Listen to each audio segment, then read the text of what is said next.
Gange nze Luboyera Majeran, Deputy Town Clerk wa Mukono Municipal Council. Njagala okwebaza ate era n'okusiima nti olunaku olwaleero tubadde ne handover eya Town Clerk omukadde ate era ne tuwelkaminga Town Clerk omupya nga Town Clerk omukadde abadde mwami Godfrey Kiseka Bwebucha ate nga turecevinga Town Clerk omupya from Nansana Municipality mwami Francis Byabagambi. Njagala okwongera okutegeeza abatuulira nti Mukono Municipality ne Nansana Municipality zifaanagana nga mu ngeri emu tulinamu Greater Kampala Metropolitan Projects era ng'olaba Nansana ne Mukono ziri sister municipalities eziri mu Greater Kampala Metropolitan eziri expectant okubeera city. Mu Greater Kampala Metropolitan tulinamu very many projects ze tulina mu Mukono Municipality.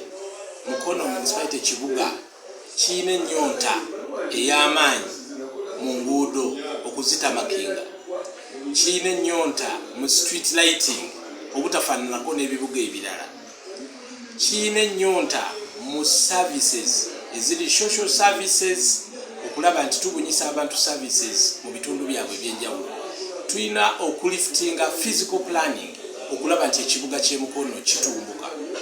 Kano akaseera akatono ke tufunye ne mwami Bwebucha tukozeeko ne mwami Bwebucha ate era tumwagaliza olugendo olulungi eggulu ate era ne tufuna mwami Byabagambi. Tuwerokaminga mwami Byabagambi mu office ya Mukono era tumusaba nti abantu betegefu okulaba enkyukakyuka mu mirimu gye tukola.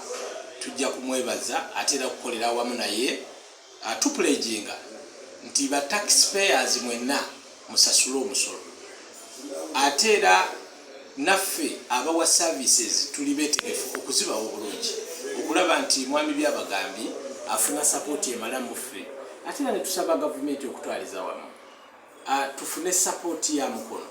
Mukono eyina ennyonta ya services etwongere sente era tugyebaza nti sente etadde sente nyingi mu Greater Kampala Metropolitan ezigenda okulima enguudo, ezigenda okuzimba office block, ezigenda okukola social services ez'enjawulo awamu n'amalwaliro. Ekyo tukyebaliza gavumenti ate era tugisaba etwongeremu nakati Goma tuli mu kuzimba health center yaffe theatre okulaba nga tulongoosa abantu naye tujja kukyebaza. So ku ssaawa zino munzikirize nti ba Town Clerk azze n'agenze eggulu nti tugenda kolaganira wamu ne mwami Byabagambi era tumusuubiza okola awamu naye n'ensaba political fraternity yaffe esobole okwembulesinga Town Clerk omupya tukole naye tumuwe support tudedicating much local revenue to service delivery ate tusobole okubeera nga tukola bulungi emirimu gy'eggwanga tusupportinge ne gavumenti. Mwebale nnyo mwebalire ddala. Nsigadde ndi Luboyera Majeran, Deputy Town Clerk wa Mukono Municipality.